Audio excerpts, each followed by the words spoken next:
August 12th, 1776. There will be no peace. Instead, the Continental soldiers will have to deliver America by war. The British might will soon return, but when and where remain a mystery. Joseph Hodgkins redoubles his efforts. My dear Sarah, the posts are not going as quickly as I expected. It is thought this fleet will get all the strength they can before they make an attack on us.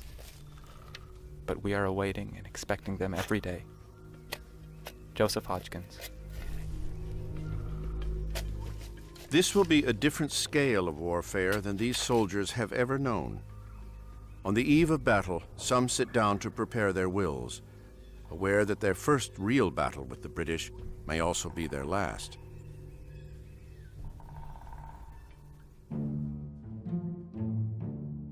At their camp on Staten Island, the British are not nearly so nervous.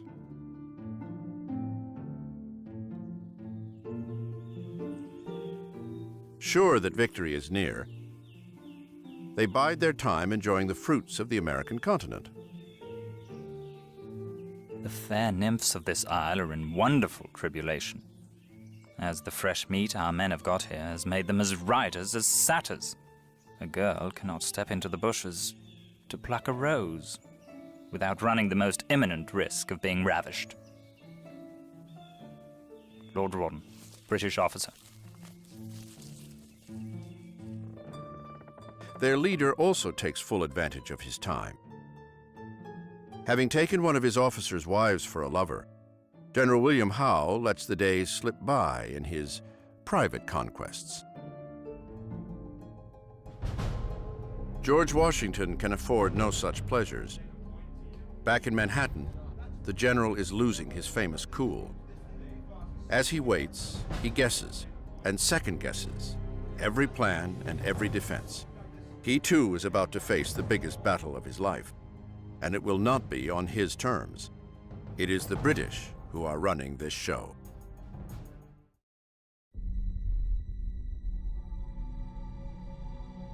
Late August, Long Island, D-Day. On a warm August morning, Howe moves his army. More than 15,000 British soldiers now march toward the American positions. For the first time in the brand new War of Independence, the British will test the strength of the American army head on.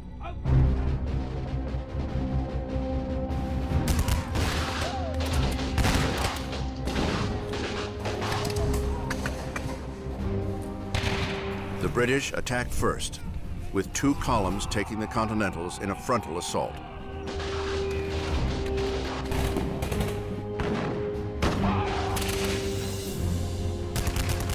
The two sides face each other in massive lines, often a mere 100 yards apart.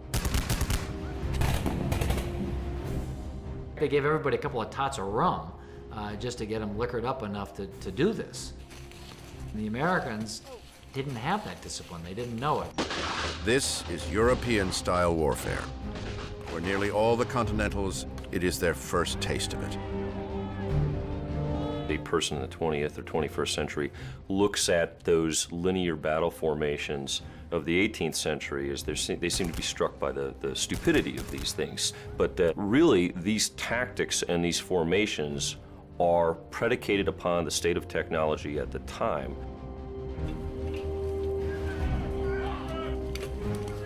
In open field battles and in smaller forest skirmishes, the Americans struggle to hold their own.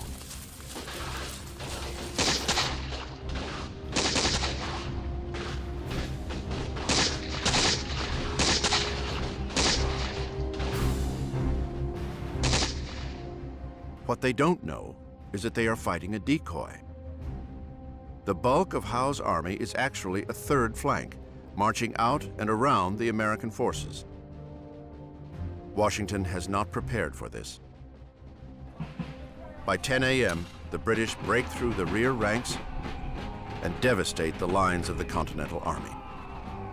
The worst possible thing that can happen in those situations is to have a complete rupturing of your line, a complete break in which men panic and everybody flees basically for themselves. It is, without a doubt, the most demoralizing, disheartening sort of experience these soldiers could have possibly felt. The rebel army, in a state of panic, flees. Among them, the young Lieutenant Joseph Hodgkins. He watches his soldiers break, a sight he will never forget. Loving wife, in the woods and in the night, the enemy marched out 2 different ways. We were obliged to go through fire and water. It seems the day is come that in all probability depends the salvation of this country. Joseph Hodgkins.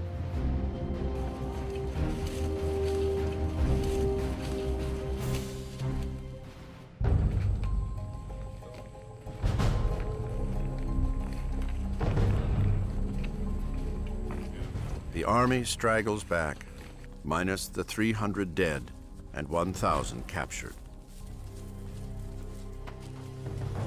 George Washington watches in shock.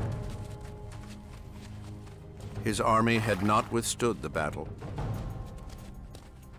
He had failed, and the danger is far from over.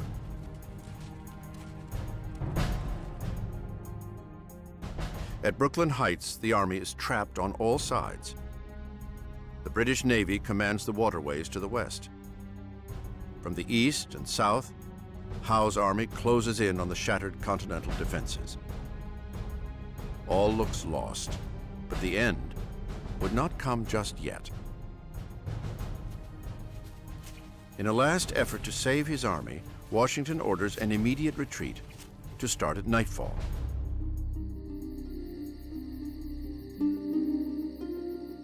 Under the cover of darkness, the army begins to move, stealthily, using every ferry and fishing boat available to them.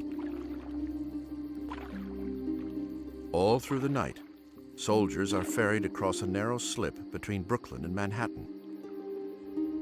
They soon run out of time, but they get one final providence.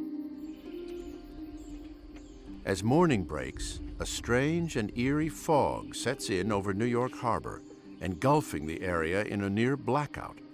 It is their salvation. The British see and hear nothing. I could scarcely discern a man at 6-yard distance. In the history of warfare, I do not recollect a more fortunate retreat. Benjamin Talmadge, Continental officer.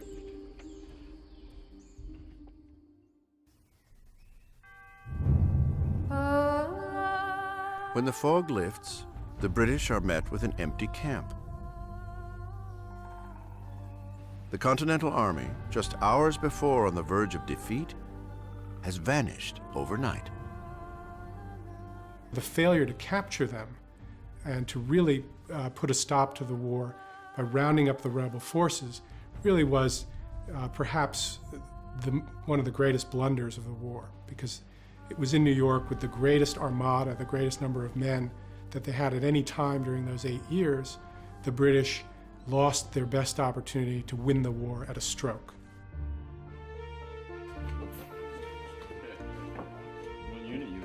The remains of the rebel army recuperate.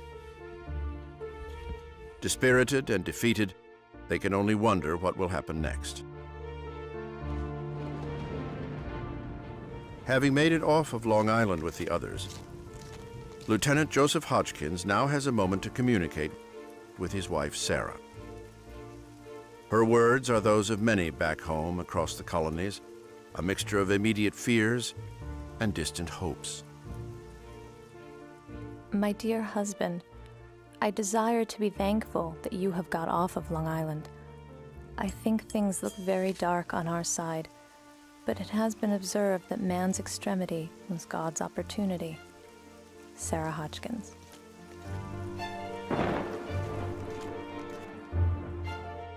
George Washington is wrecked.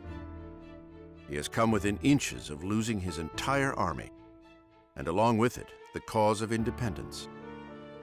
Now he knows he must abandon New York City.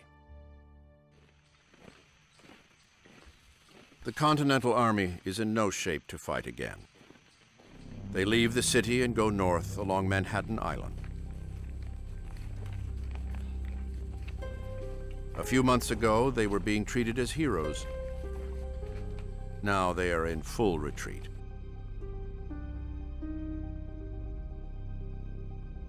Washington's reputation has plummeted too. His inexperience and mistakes had been costly. His ability to lead an army is now severely in question.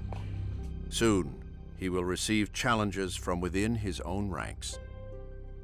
If you stopped the clock in 1776, you would have suspected that this guy would be out of a job pretty soon. Things were not going well.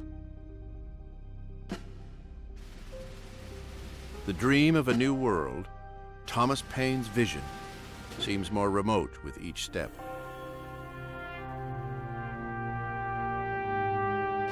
Across America, spirits are depleted. Many soldiers up and leave the army.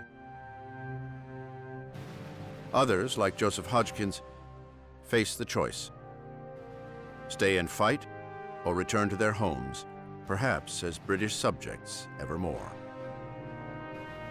My dear Joseph, I hope if we live to see this campaign out, we shall have the happiness of living together. It will trouble me very much if you should engage again. Your most affectionate companion until death, Sarah. Hodgkins will stay and retreat with the remains of the army toward an uncertain future for himself, for the army, and for the cause of independence. The revolution will go on, but it is about to enter its darkest days.